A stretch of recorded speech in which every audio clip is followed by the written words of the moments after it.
So earlier today, I saw this video while I was eating. I don't really even spend that much time on TikTok other than going live or responding to questions or comments, or like whenever I post a video, but I rarely just watch videos.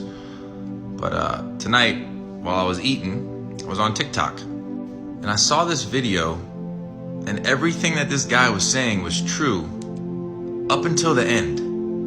And what he was saying was how after you die, there's only a few people in this world who are going to remember you.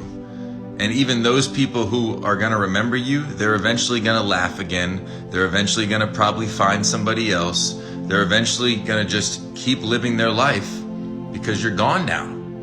And really, what kind of impact did you have on this world if everybody basically forgets about you?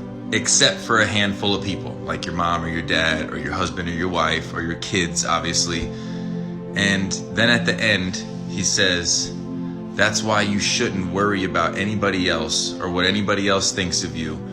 You should just live for yourself. Now, there was this dude named Aleister Crowley who died in the 1940s, I believe. And he was an occultist. He was a Satanist. And he even designed his own set of tarot cards that are still used today. He created his own religion called Thelema, I think is what it was called. Just purely demonic. And his whole mantra for his life was do what thou wilt. Do whatever you want. Or in other words, live for yourself. And when I saw that video on TikTok, that's what it made me think of. Because it's purely demonic at the core. Because we should not be living for ourselves. We should be living and loving like Jesus loved. He says that in John chapter 13. He says, I give you a new commandment. Love others as I have loved you. And because of that, people will then know that you're my disciple.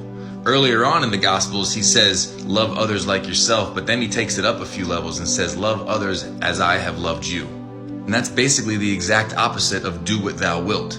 So yeah, most people are not going to remember you after you die. They're going to go to your funeral.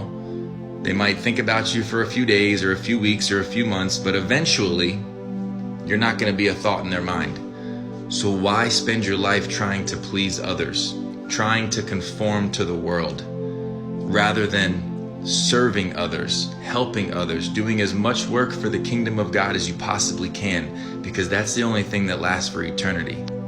So please, don't just do what thou wilt, do what thee wills. And live a life that glorifies Jesus, because that's the only type of life that'll last forever.